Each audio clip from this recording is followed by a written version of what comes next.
Hey, welcome back to the latest episode of Don Bennett's Drum Vault. Today, I'm sitting here behind a really cool 1964 Ludwig Black Oyster Downbeat set. As most of you probably know, this set is the set that Ringo Starr made famous. This is the set that he started playing in the Beatles with and was first seen playing on the Ed Sullivan Show in 1964 and put Ludwig on the map, made music history with the Beatles. So this set belonged to a drummer named Roy Little. Roy Little was the drummer in a Liverpool band named the Blackwells. The Blackwells were contemporaries of the Beatles at the time and playing the same circuit, same stages. They were playing the Cavern Club, they were playing the Peppermint Lounge, and all the Liverpool, London area venues, same places that the Beatles were playing. Roy was probably inspired by Ringo because Ringo got his set, virtually identical to this, in 1963. Roy bought this set, which he played for his entire career with the Blackwells, in 1964. So this set is a 1964 downbeat set, 20-inch bass drum, 12-inch rack tom, 14-inch floor tom. The hardware is also identical to the hardware that Ringo used. A combination of Ludwig and Premier cymbal stands, flat-bass Ludwig hi-hat stand, flat-bassed Ludwig snare stand with a Speed King pedal. It also has these really cool original played-on Ludwig heads.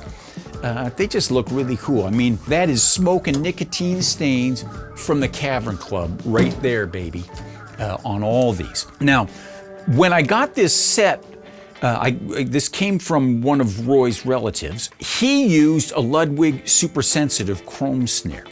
And I have since replaced that snare with this 5.5 by 14 Ludwig, what is now a jazz festival.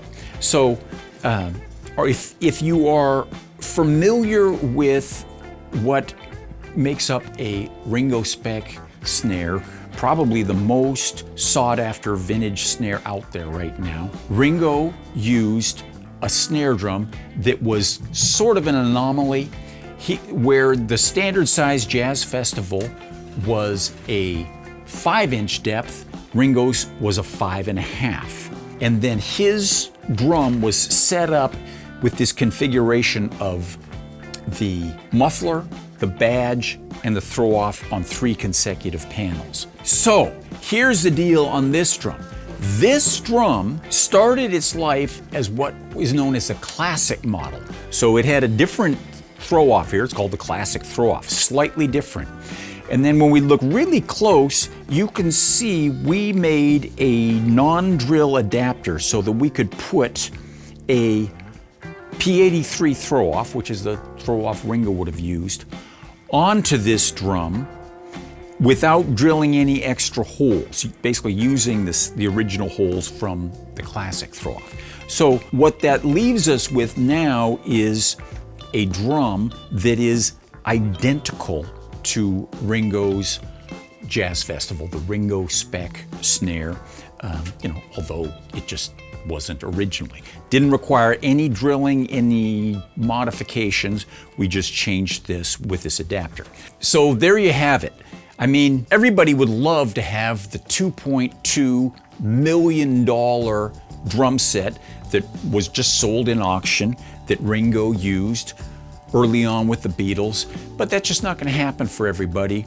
Here's a set identical to that set, played on the very same stages, was probably loading out the back door while Ringo was coming in, playing the same scene, playing to the same audiences, sharing the same smoke. That's really cool. I've encountered many, many Black Oyster Ringo sets in my life, and right now I'm just kind of thrilled just to be sitting here behind this one, because this has got the Moki more than anyone I've ever got my hands on. Thanks again for tuning in.